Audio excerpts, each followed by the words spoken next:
Amen.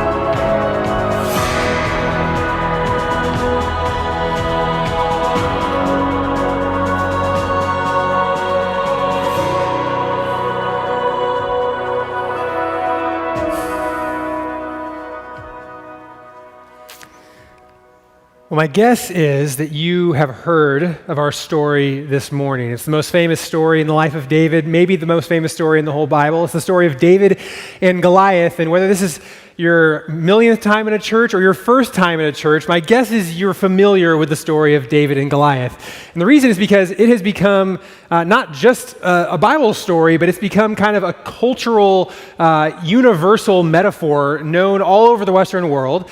And because of that, it would not surprise me if you kind of think you know the story of David and Goliath. Like you might already be checking out even now because you're just so familiar with it. But my guess is that actually for many of us, maybe for most of us, we actually don't grasp it, and we may actually have completely the wrong idea.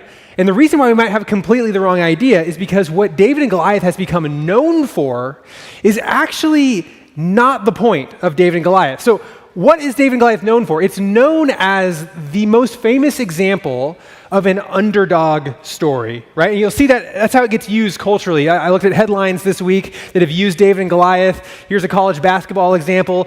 David topples Goliath. Division III Scranton upsets ACC's Pitt. This is a great one. The crazy moment, boy, 16, beats huge sumo wrestler, double his size, an incredible David versus Goliath upset.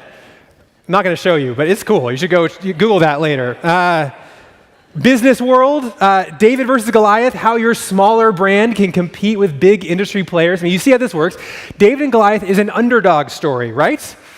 But here's my point for us this morning. Here's what I think you're going to see with new eyes, is that David and Goliath is the underdog story that isn't. It is an underdog story in a sense, but it's actually not an underdog story at all. And so many of us, we miss the whole point. And so my hope for us this morning is that we wouldn't miss it, that we would see really what God wants us to see in this underdog story that isn't in our Bibles. We're going to be in 1 Samuel chapter 17. But I want to first get us ready for this because last week we were in 1 Samuel 16 and we got introduced to David. And if you were with us, you saw this reality about King David, that he was someone that almost everyone looked at as not being that impressive. He was left out when his dad was bringing all the brothers to the prophet Samuel to see who would get anointed king. They left him out in the fields. He was just a shepherd boy. His older brothers were more impressive than him. And the whole story of David's anointing, it was this reality in 1 Samuel chapter 16, verse 7, that humans do not see what the Lord sees. For humans see what is visible, but the Lord sees the heart. See, there's this reality that how human beings work, is we look at what's observable, what you can notice, what you can see is what we care the most about. But God sees what's invisible. He sees the spiritual reality. He sees the heart of man, and he sees what's going on that most people don't observe. And the reason why I bring this back up for you is because the story of David and Goliath, it is an entire story all about this principle, that we all want to look at what's visible, at what's observable, at what everybody can notice, but God sees an invisible reality that's actually even more real than what can be seen with your eyes. And so have that in mind as we begin, and this is where our story starts. In 1 Samuel chapter 17, verse 1, we're told that the Philistines gathered their forces for war at Sukkah in Judah and camped between Sukkah and Azekah in Ephes Dammim. All great names of towns. Saul and the men of Israel gathered and camped in the valley of Elah. Then they lined up in battle formation to face the Philistines. All you have to know, the Philistines are the big bad enemy. They are the military superpower. They're much more formidable than Israel, and there's a battle that's about to go on. And we're told that the Philistines were standing on one hill, and the Israelites were standing on another hill with a ravine between them. This is what it looked like. This is the actual Valley of Elah in modern-day Israel. This is where this battle took place. And you can kind of imagine, on one of those hills, the army of Israel is encamped, and there's defensive lines drawn. On the other side, the Philistines are there. And then there's this flat valley in the middle. And what happens here is there's a little bit of a stalemate. Those armies are there. They're yelling at each other. They're insulting each other. But no one's actually fighting yet. And the reason is because no one has incentive to be the first. If you're the first one to charge, you go down your hill into the flat, and then you start fighting uphill, and you give up the high ground. So no one wants to be first, so they're just yelling and insulting each other. And this battle is threatening to take place, but nothing has actually taken place just yet. And this is the scene where we get introduced to the first character of our story. And in this story that is the underdog story that isn't, our first character is Goliath, and Goliath is the giant who isn't. He's going to be introduced to you as a giant, but as the story goes on, you're going to see that that's really not the full picture. But pay attention to this dynamic, right, of humans see what's visible. And what the author's going to do first is the author's going to give us all the things that you could observe about Goliath. Then a champion named Goliath from Gath came out from the Philistine camp. He was 9 feet, 9 inches tall, and wore a bronze helmet and bronze scale armor that weighed 125 pounds. There was bronze armor on his shins, and a bronze javelin was slung between his shoulders. His spear shaft was like a weaver's beam, and the iron point of his spear weighed 15 pounds. In addition, a shield bearer was walking in front of him. So, if you're a human being and you look at what's visible, what you see in Goliath is a warrior like no warrior you've ever seen before, taller than everyone you've ever seen in your life, all the best military tech, someone who seems completely invincible. And on top of that, he's a scary guy. This is what he was doing. He stood and shouted to the Israelite battle formations, "Why do you come out to line up in battle formation?" he asked them. "Am I not a Philistine, and are you not servants of Saul? Choose one of your men and have him come down against me. If he wins in a fight against me and kills me, we will be your servants. But if I win against him and kill him, then you will be our servants and serve us." Then the Philistines said, "I defy the ranks of Israel today. Send me a man so we can fight each other." He is mocking them. He's challenging them. Do you get how the deal works here? He says, "You can pick anyone you want. I don't even care. Send him down here. We're going to fight, and whoever wins the whole battle. If I beat you, you all become our servants, vice versa. This is the challenge," okay? Now, think about Israel hearing this, okay? Who should Israel send to fight Goliath, the Philistine? Well, if you've been with us in this series, you've been introduced to who the king of Israel is at this point. His name is King Saul. And when we meet King Saul, what we're told about his physical appearance is that he stands a head taller than everyone else in Israel. He actually is Israel's giant. So if you're going to send anyone, you should send that guy. But not only is he a head taller than everybody else, he's the king. And if you were with us for the story when Israel demanded a king, you might remember that one of the things they said about why they wanted a king, they said, "We need a king so that he will go out for us and fight our battles." Well, this is the moment. I mean, this is why they have a king, why he's a head taller than everybody else, so that on the day comes that you have to send somebody to fight your battle for you, he would go do it. The only problem is Saul's not actually who they thought he was. And when Saul and all Israel heard these words from the Philistine, they lost their courage and were terrified. Bad news. Israel's giant is terrified of the Philistines' giant. And so no one is going to take up this offer. And that sets our scene to be introduced to the next character in our story, the hero, if you will, who's David. But what you're going to see about David is that in this underdog story that isn't, with a giant who isn't, David is actually the hero who isn't. See, he is the hero of the story, but actually there's a lot more than that going on, and that's not really what you're supposed to take away from David. We're reminded of David in this passage. He's one of his brothers. He's not, though, in the army. He's not there at the front lines. It seems that even though he's been anointed king in this secret ceremony, it didn't really change his standing in the family at all. Maybe you've experienced that in your life, like as you become an adult and you become very successful and like a lot of people look up to you, your siblings never really change their perception of you at all. And that seems to have happened in David's life because he's still home taking care of the sheep. That's all he's doing. But his three oldest brothers, they're on the front line. Jesse's three oldest sons had followed Saul to the war, and their names were Eliab, the firstborn, Abinadab, the next, and Shammah, the third. And David was the youngest. The three oldest had followed Saul, but David kept going back and forth from Saul to tending his father's flock in Bethlehem. He's just taking care of the sheep. And at home, they haven't heard any news from the front lines in quite some time. And they don't know why. The real reason is because there's no fighting going on. They're just yelling at each other from across the valley. But Jesse doesn't know that. He doesn't know what's happened to his sons, and so he's nervous.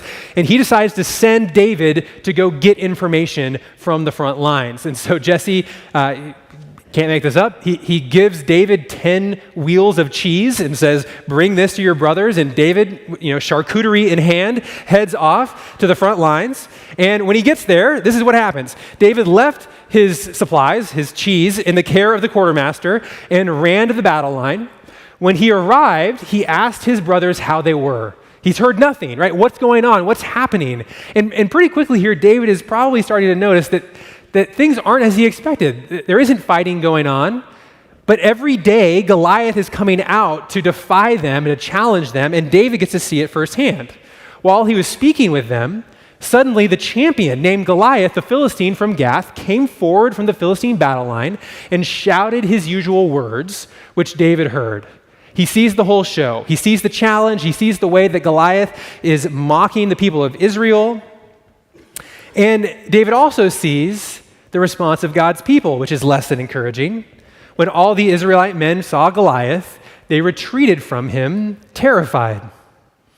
And so David, he starts asking some questions about what is going on. And what we're told here is that apparently, while David has been traveling out to the front lines, Saul has been trying to figure out some way to get out of this predicament he's in, right? Because every day Goliath comes out and challenges the people of Israel, and every day the entire army is just kind of looking at Saul like, anyone going to go out there?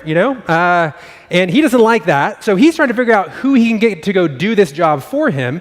And so we're told previously an Israelite man had declared, do you see this man who keeps coming out? He comes to defy Israel. The king will make the man who kills him very rich and will give him his daughter. The king will also make the family of that man's father exempt from paying taxes in Israel.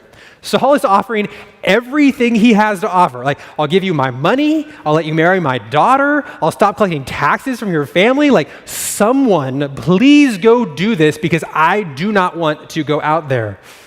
And now, David hears this, and if you think David is just the hero of the story, you might think that David is kind of above an offer like this. Like, really what he cares about is the glory of God more than anything.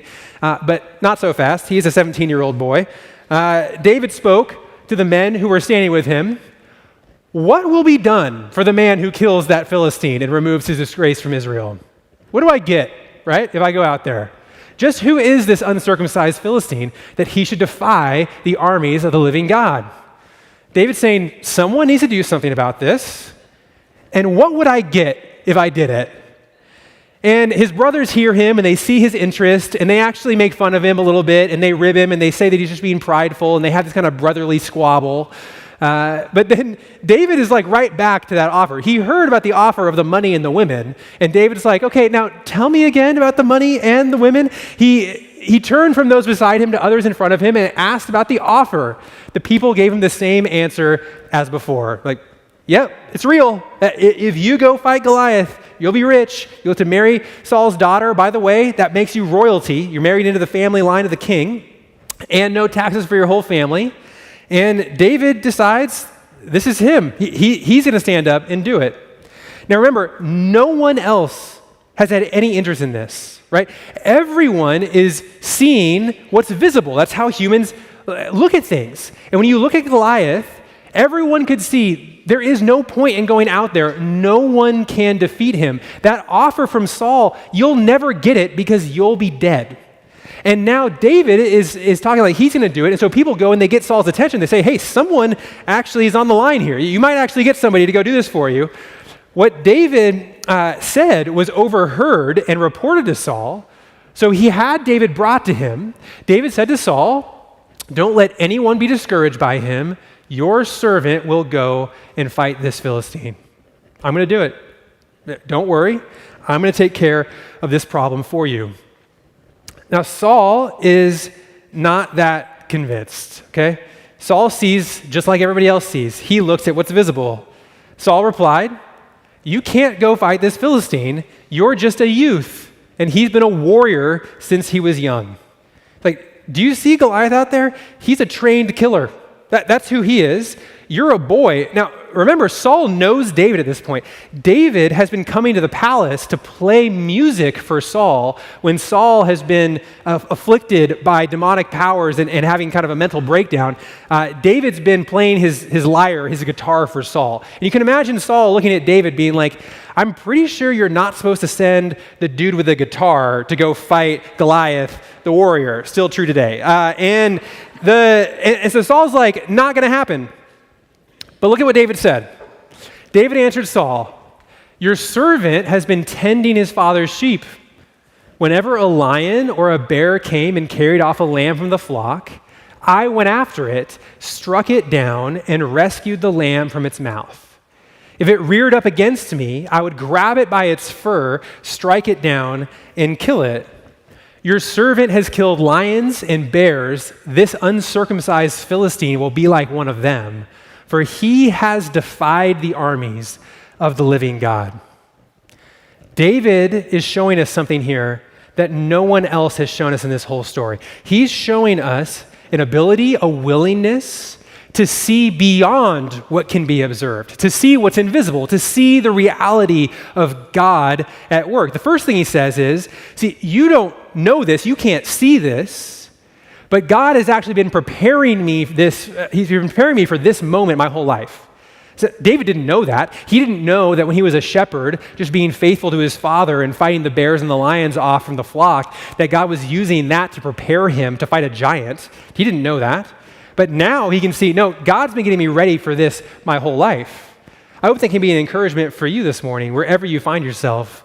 If you find yourself in a moment where you don't think what you're doing is all that important, or you want more, you long for something different, God is preparing you today for what he has in your future, and you might not even be able to see it yet.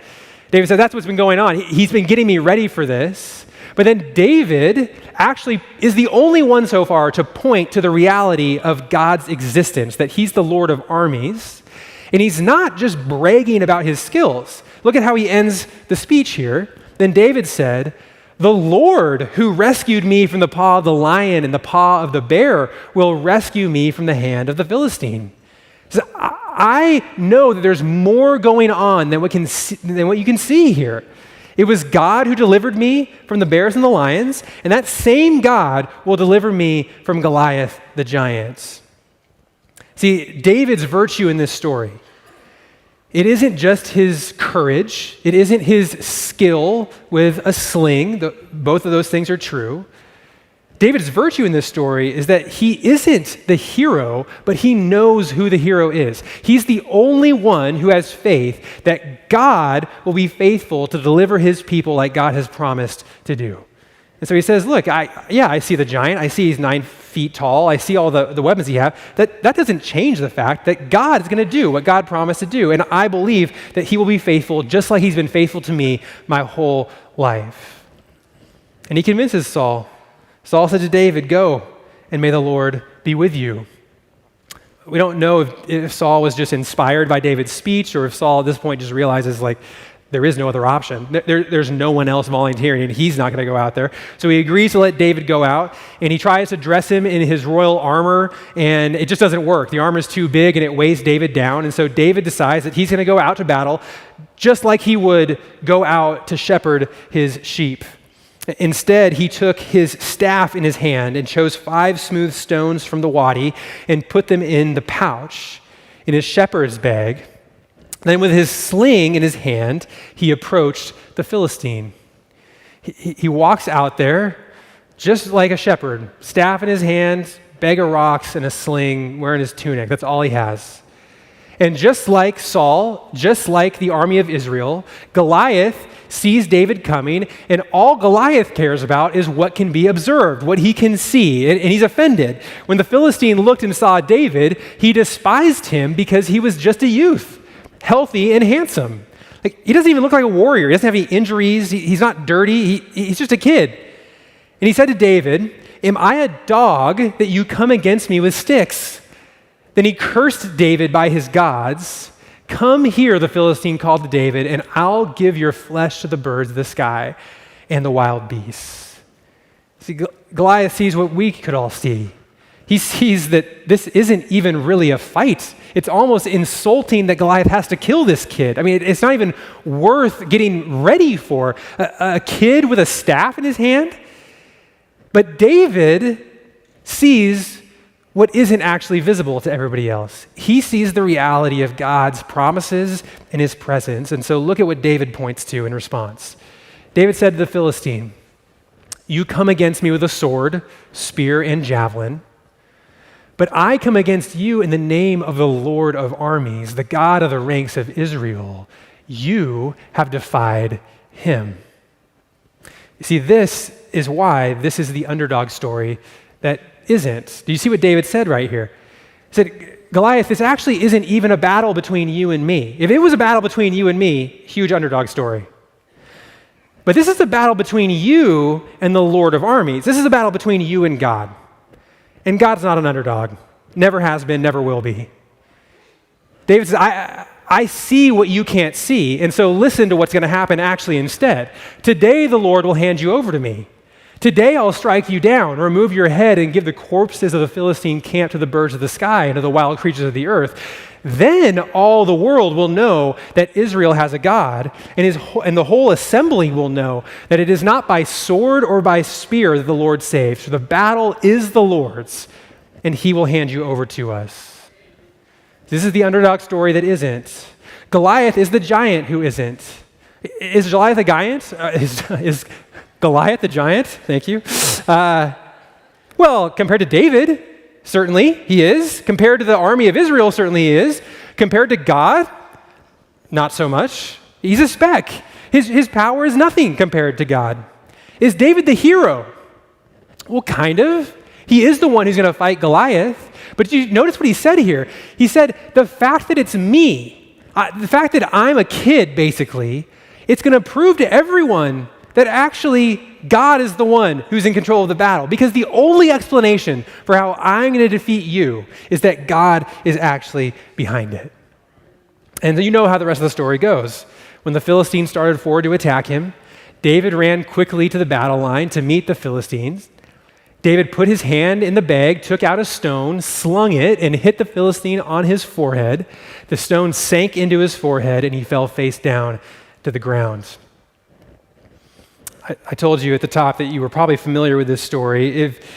If you are familiar with this story just because you learned it in Sunday school, then you probably think this is where it ends. And if you look at like any children's book of this story, this is where it ends. I have one for you. This is a very well-known children's version of this story. Goliath laughed when he saw the boy coming towards him, but David prayed that God would guide his hand. He put a small stone into his slingshot and aimed it at Goliath. It was apparently a very small stone, and the stone hit the giant right in the middle of the forehead, and he fell at David's feet, and there's the giant defeated. It looks pretty peaceful, actually. And when Goliath's army saw that their champion had fallen, they turned and ran. The end of the story.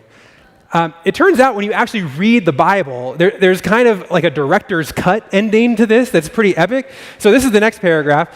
David defeated the Philistine with a sling and a stone. David overpowered the Philistine and killed him without having a sword.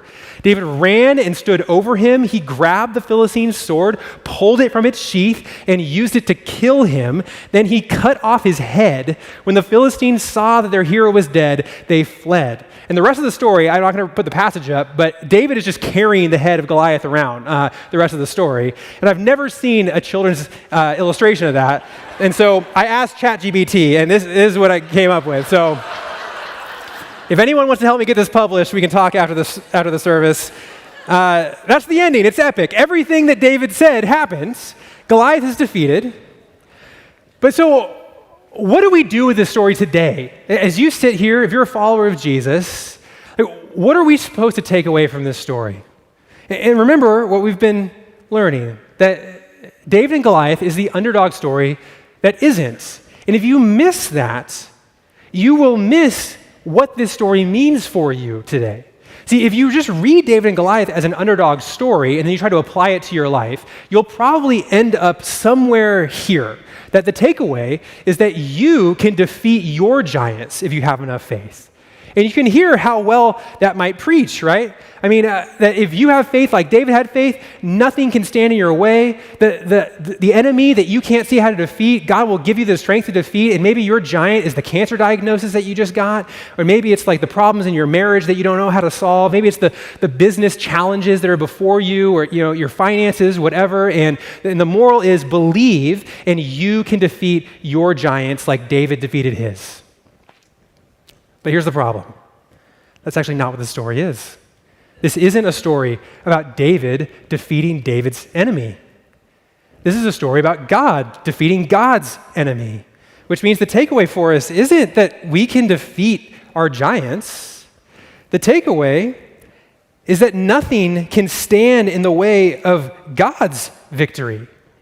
It's that when anything stands against God, it's a hopeless battle. The underdog story is the other way around, and God always wins. That is the takeaway here.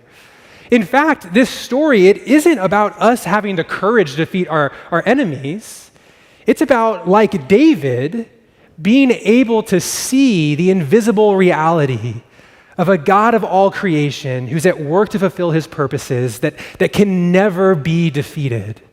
This story is actually an image that finds its fulfillment in what God does for us through Jesus at the cross.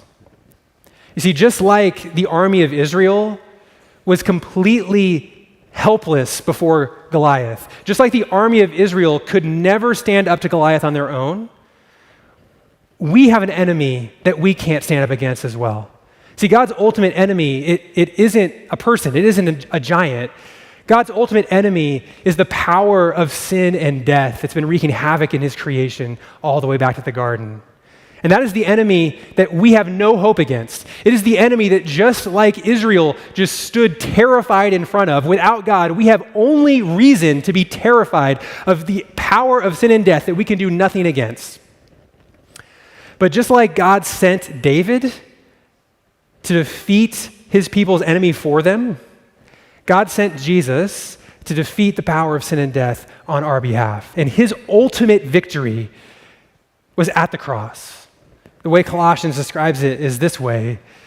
And when you were dead in your trespasses and in the uncircumcision of your flesh, he made you alive with him and forgave us all our trespasses. He erased the certificate of debt with its obligations that was against us and opposed to us, and has taken it away by nailing it to the cross. And now listen to this.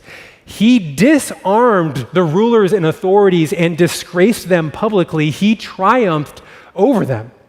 This was his victory. The cross was where God defeated all the power of sin and death, the spiritual reality that's opposed to him, the power of sin that we see all over in this world. God says, I had my final victory when Jesus took the power of that sin on himself and he put it to death with him on the cross. And at the resurrection, he proved that it is defeated once and for all.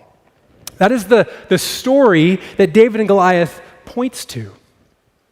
And you see what that means for us is that the takeaway isn't that God would empower us to defeat our enemies. The takeaway is that God has defeated our enemies, that he already has declared his victory. And today, our takeaway, and my question for you this morning, is just simply, will you trust it? Can you see it? Will you trust the reality of God's victory for you? Just like everyone was only caring about what could be seen, most of the time, that's how we live our lives as well. You see the challenges in front of you, you see the people you're dealing with, you see the situation or the problem that you don't know how to solve, and you just see it for what it looks like. And yet what David shows us is there's always more. There's always an invisible reality, the spiritual reality of a God who's real, who's present, who loves you, and who's proven that for you at the cross. A God who has already defeated sin and death, who has a hope and a future for you. A God where nothing can stand between him and what he's promised to accomplish. He's already won. And so our invitation is to see it and to believe it. So that's my invitation to you as we worship together this morning. And I'm going to ask you to stand. I'm going to pray for you. And as you worship this morning, would you just bring to God the things that you can see? The problems, the issues, what's visible. And would you worship this morning in faith and in trust that there's more going on than that God's present, that he loves you, that you're his child because of what Jesus has done for you. And so let's give him praise for that together this morning. Jesus, thank you for that truth.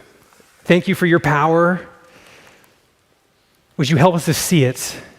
Would you help us to believe, Lord, that there is always more than what we can see. That when we feel hopeless, when we feel that things are dark, when we don't know where you are or what you're doing, that does not change the fact that you are near, that you have everything under control, that you are working to bring about your purposes, that your victory is a sure thing because of the cross of Jesus. And so help us to lean into that and to believe that, Lord, this morning. Help us to trust that you are the one who defeats our true enemies, that we can believe you for that. And would you help us to share that news with the world that so desperately needs to hear it? We ask that in Jesus' name. Amen.